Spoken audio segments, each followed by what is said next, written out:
রাম। হরে কৃষ্ণ হরে কৃষ্ণ হরে কৃষ্ণ একবার গাও রে হরে হরে কৃষ্ণ গাও রে আনন্দ হরে হরে কৃষ্ণ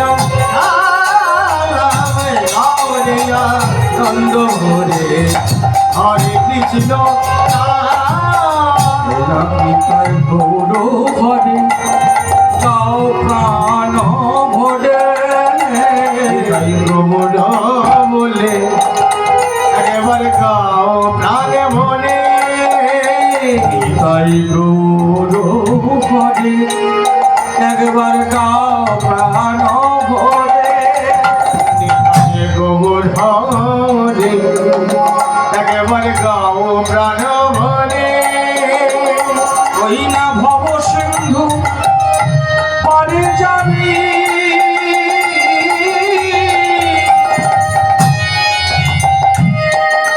ভয় নাই মরে ভব সিন্ধু পারে যাবি ভয় নাই মরে একবার গাও রে হরে কৃষ্ণ হরে আনন্দ হরে হরে কৃষ্ণ নারায়ণ নারায়ণ। চিত্ত সেন বলেন বা বহু সৌভাগ্যে বলে আপনার দর্শন পেলাম। বলে ওসব কথা থামো, দর্শন রাখো। তুমি কি জানো তোমার 7 দিন বাদে মৃত্যু হবে? চিত্তসেন বলল কি কেন, আমি কি অপরাধ করেছি? তুমি কি অপরাধ করেছি জানো? তুমি কালান্তর মণির গায়ে থুতু ফেলেছো, উপর দিয়ে রথ দিয়ে যাচ্ছ, নিচের দিকে তাকাও না কেন? কালান্তর মণি গোলকে গেছে যে ভগবান বলেছে যে তোমার 7 দিন বাদে নিজে সুদর্শন চক্র দ্বারা তোমার হত্যা করবে। ভগবান হত্যা করবে? বাবা বাবা কি চমৎকার! আরে যিনি আমার সৃজন করেছে কি আরে শোনো তোমার এখন যাবার সময় হয়নি, তোমার অনেক কাজ বাকি আছে। এখনই বললে হবে? ভগবান জোর করে নিলে হবে না? হবে না।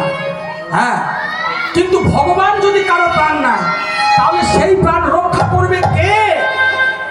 তখন চিত্তসেনের কথা শুনে বললেন, নারদ বললেন আমি রক্ষা করব। কি করে রক্ষা করবে? বলে ভক্ত আর ভগবানের লড়াই বাঁধিয়ে দেবে। ভগবান শ্রীকৃষ্ণের প্রিয় শিষ্যকে যেন অর্জুন।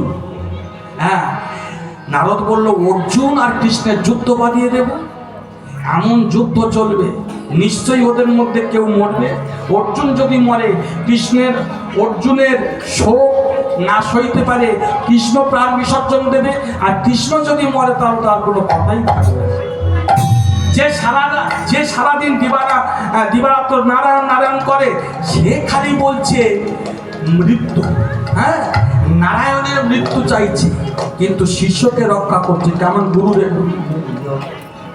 যারা স্বার্থের জন্য শিষ্যকে ভালোবাসে তারা সঠিক গুরু হতে পারে না। গুরু